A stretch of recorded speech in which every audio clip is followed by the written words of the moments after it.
welcome to the first video of Absolute Beginner for Maya Series 2. In this series we're going to be working with Polygon primitives and learn a lot of the basics that are crucial for a good foundation when you're just starting off with Maya. We're going to cover how to create a scene, how to save a file, a little bit about navigation, how to create Polygon primitives. We're going to go over selection, move, scale, rotate, how to duplicate an object. I'm going to talk about pivot points, naming the outliner, grouping and parenting. All these are very important in learning how to work with objects inside of Maya. If you haven't seen our first series, it dealt with the basics of the Maya interface. Please check that out if you're interested. You get a better grasp of what all this is that you see when you open Maya for the first time.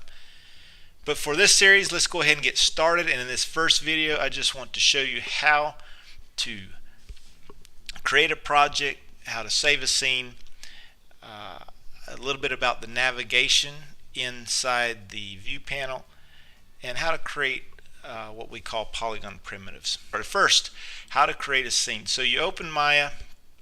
By default, you are in a project, and go to set project, and yours will probably be on this default.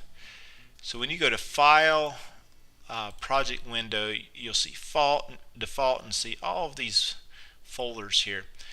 These are just places that are automatically set up, and each has slightly different use. For example, source images is where you might put image files that you would use for texturing. Images might be where your rendered files are sent. Scenes is where you create a scene. That's where it's saved. So you can create a new one, which I did, and I encourage you to create a new one. Go ahead and give it a name. I did mine Series 2, but I've already done it, so I'm not going to accept it. And it will just create a new project with all of these folders.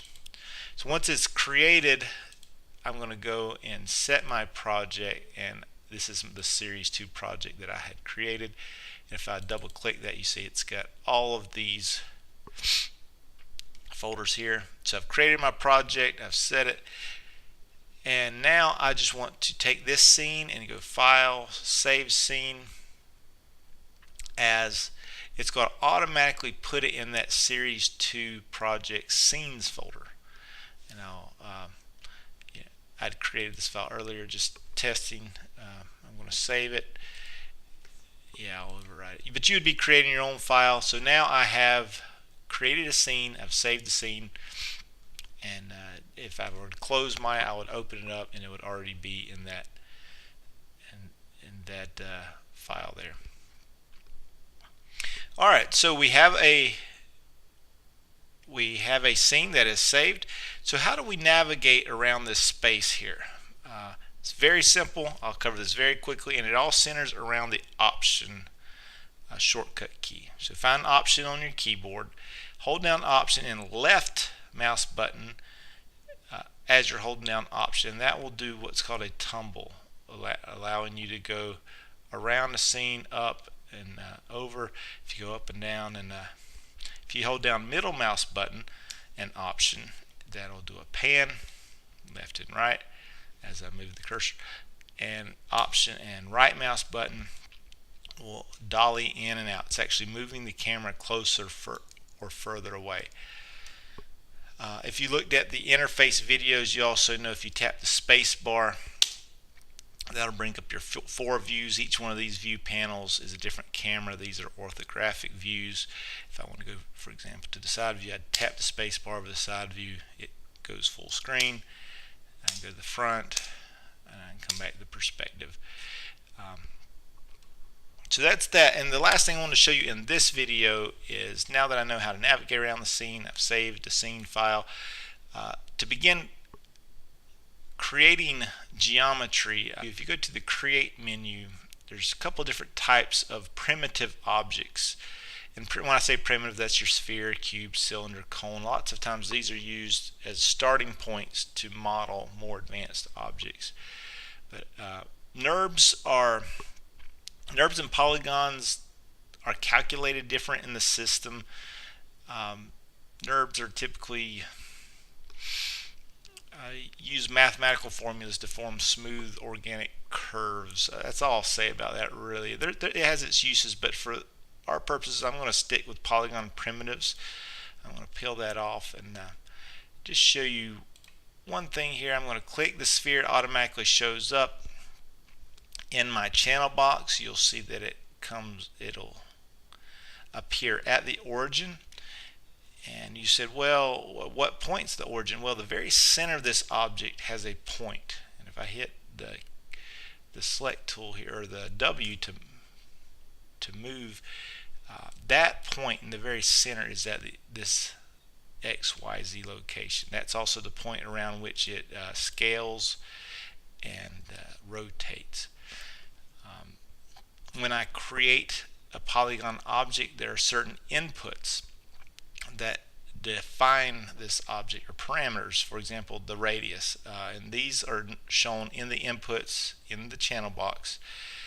For example, 1 is the radius. It has subdivisions of the axis 20 and the subdivisions in the height 20. So I can go in here and say, well, I only want 10 subdivisions in the height, and notice it changes the model. And what if I want 10, and I suppose I want this to be a radius of 2.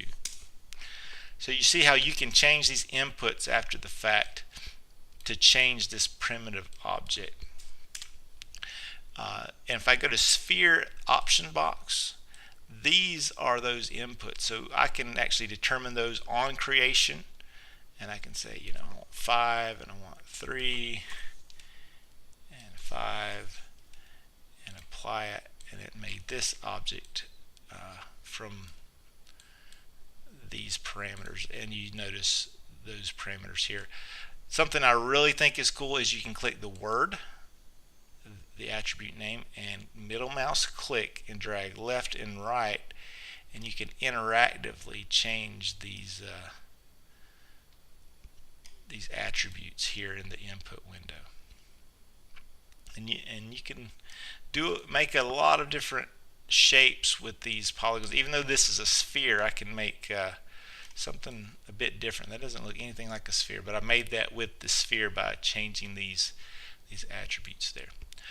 I invite you to go and play with all these. Each one of these is going to have different attributes to play with. Like the cylinder has a radius and a height, as well as the axes. And if a pipe, if I go down here, is a lot like a cylinder, but it's going to have a thickness.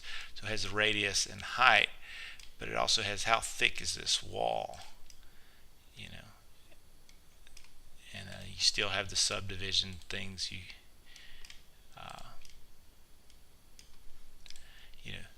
that you can play with, and you can begin to make a lot of neat shapes right off the bat using these attributes with some of these primitives. There's a fun one that's a helix here. It's kind of a little spiral spring.